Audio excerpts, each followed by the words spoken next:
Scroll through your meta feed and count how many ads actually make you stop. If it's more than 1 or 2 out of 20, you're doing better than most. Now what's happening in that split second isn't a conscious decision. It's a filter running through your brain to decide if this is worth your attention or not. And every winning meta ad is built to survive it. See, I've spent the last 18 months testing over 10,000 ad creatives across more than 100 different brands, trying to figure out how this filter actually works. And all the winning ads share a handful of things that everything else misses. So in this video, I'll break down what the neuroscience actually says about winning ads that stop the scroll, and I'm going to break down how you can implement this into your ads to make winners today. Now, section 1 is the filter that no one talks about. There is a filter that kicks in before you can even register that you've seen it, and there's 4 key things that it actually responds to. The first one's movement, the second is strong contrast, the third is human faces, and fourth is anything that breaks the pattern around it, so something that looks different. Now, if you go ahead and look at winning ads in your own ad account, in friends' ad account, or even some ads in competitors' ad libraries with the highest impression counts, you will notice that these have at least 2 of these 4 things. Now, if you can get 4 of these 4 things inside of an ad, you're guaranteed to stop the scroll in a hook. This is the core belief of neuroscience. Now, a lot of brands, they spend so much time dedicating to perfecting the landing page, perfecting the body of the ad, the copywriting, the offer itself, and the back end. But none of this matters. The editing style, nothing actually matters unless you can get the first 3 seconds of your ad perfected. This first 3 seconds is about breaking through the subconscious and being able to tell other people's brains that this is an ad worth watching. If you miss this first step, then nothing else counts. Now, if we take this theory and apply it to actually meta ads, you'll notice that a lot of really polished ads that just clearly look like an ad now blend into the feed now, because it's what everyone's doing. The brain subconsciously registers that as an ad and you scroll straight past it. Whereas if you use a pattern interrupt, a weird object with a human face somewhere in the corner, an object that they're not used to seeing, a pattern interrupt, or something that's super organic, so it actually looks like something they usually consume, you can see now why,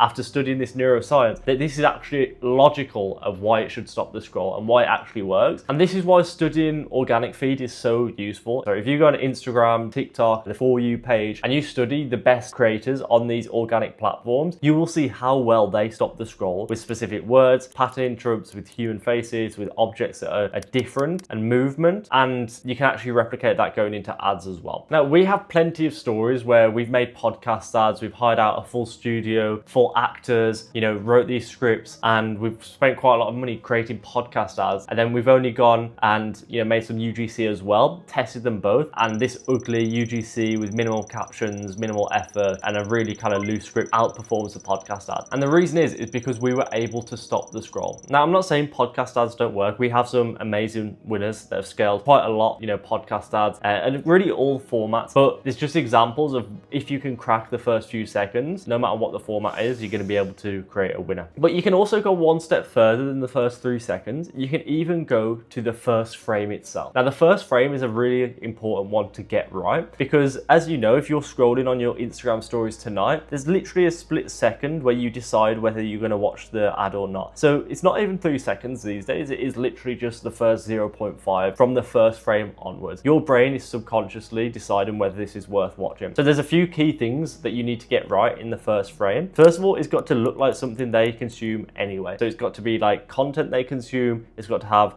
people that are familiar to them. So people who look like them or look like people around them, parents, family, girlfriend, son, etc., or look like themselves. Text on screen from the first frame itself, calling out specific pain points or creating a curiosity gap that's going to make them want to watch further. So these are all components that you need to get right from the first frame. Now, once you actually get the person's attention, and how do you actually, create that gap to make them want to watch even further? And this is where the neuroscience gets very specific. So section 2 is the oddball paradigm. So there's a few specific principles that decide whether an ad gets remembered or gets forgotten. So a neuroscience principle from the 1960s says that your brain has one rule: notice what's different. Predictable stuff gets filtered out, unexpected stuff forces attention. And that's the moment that memory starts to form. And this is a mechanism across every single good hook, pulling out a specific problem, a specific pain point, a goal, desire, objection, or creating a curiosity curiosity gap, using the customer's own words reflected back to them, not starting with the product and coming across like every other ad in the feed, and not trying to get clever with the copywriting, just using the customer's actual language back to them. And one of the biggest problems with brands now when we're auditing ad accounts is that they're just mentioning the ad, mentioning the specific same thing over and over again in the first few seconds. So you're just creating a bunch of bottom of funnel ads that are really repeating themselves. And this is the same kind of thing with how a lot of brands are really killing it for themselves when they see a huge competitor making an ad, a specific format that works really well, and they just go ahead and copy it one for one. They try to use the same messaging inside of there. They try to do the same visuals inside of there. But the problem is that's what everyone else is doing. So you'll see that you are basically falling in with the crowd, falling in with the masses, and that is not creating something different for your customers to see. So we helped a brand go from 235k up to 750k per month in revenue in just 120 days. One of the biggest unlocks for us in this case study specifically was making ads that look different from everything else that competitors are doing. So we were running ASMR ads that start with some, really unusual sounds, with no voiceovers that completely stop the scroll, using the product but actually using sounds to make it stand out, calling out specific pain points that we found in reviews, and getting really specific with the language that we use. Again, creating curiosity gaps within the first 0.5 to 1 second that makes the viewer want to watch with a payoff coming. Now, again, we've gone into industries before and we've gone ahead and we've looked at competitor accounts and see what they're running, and it's a lot of UGC, it's a lot of static ads, it's a lot of classic traditional style ads, and we've created a VSL ad and we've ran this inside the ad account. It's like nothing else that the competitors are running, and we've absolutely scaled the brand massively off this one format, and this is because it's a pattern interrupt for this specific audience. So one thing for you is go ahead, look at your competitor accounts that are running inside the market, and depending what category you're in, this might not be applicable, but there might actually be things that your competitors aren't running that if you go ahead and run, it's going to really scale because it's something different, it's something that they haven't seen before. And we saw this with the AI ads that took off, the Pixar, the claymation, and it was a big snowball effect. Now everyone's doing it. The reason it worked so well is because it was a pattern interrupt that no one else was doing at the time. That's why it converted so well. I heard a lot of people asking, why is it that it works so well? It's different. It falls into those 4 categories that we ran through before. By the way, if you want me and my team to actually look inside your ad account and put together an audit, and we'll map out if your ads are getting filtered out, and we'll map out specific angles for you to test and specific hooks for you to test as well. And let me tell you, we've gone into ad accounts, we've completed audits, and we've came up with specific hooks, angles, formats, systems that are going to help brands grow, and we haven't even ended up working together.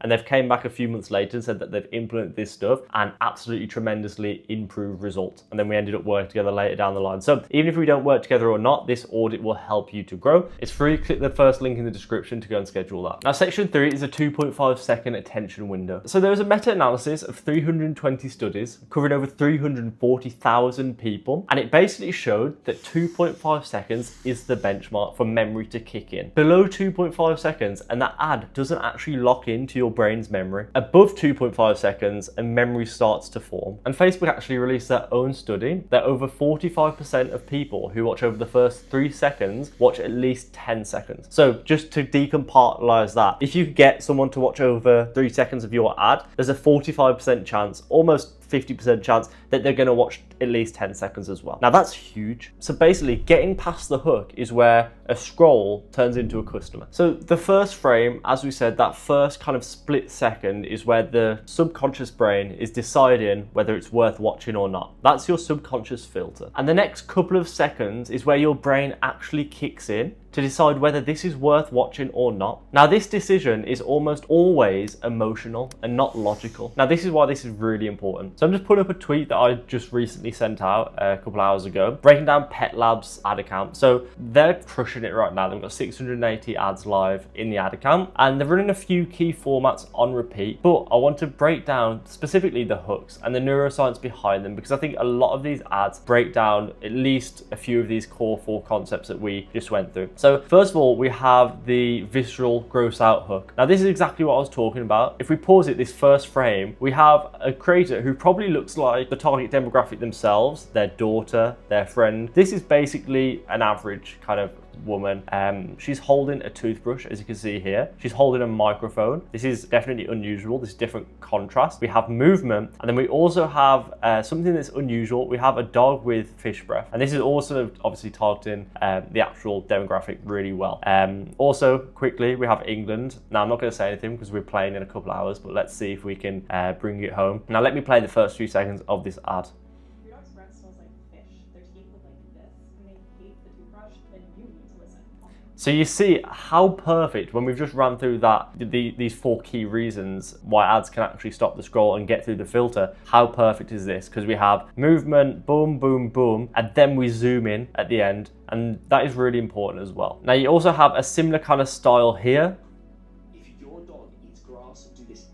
Human face, we have movement, it's unusual, and there's definitely contrast there because you have someone in the corner with an ad and then calling out the target demographic here. I mean, it's a really great hook. This ad right here, the scroll stopping X-ray, I really like this one because, again, it's just something different. It's something that they're not used to seeing. If you look at the first 3 seconds, it's moving a lot, and it's also obviously very top of funnel. Never ignore these 3 hidden distressed dog behaviors. It's an awareness type of ad, well, educational type of ad, and it does really well there. It's moving quite a lot, highlighting problems, and as these visuals are different as well. Again, we also have this authority, which is very similar to the first kind of one, but they're adding another different kind of element here. They've got the vet holding a bag of Fritos, and then he's also going through the exact same kind of style as this first one we broke down as well. And then finally, this one's a bit more simple, but it works well. If you can hear the music here, it's actually got good music on that's going to kind of be a little bit different as well. Kind of like the ASMR ad I broke down. This one's also unusual music.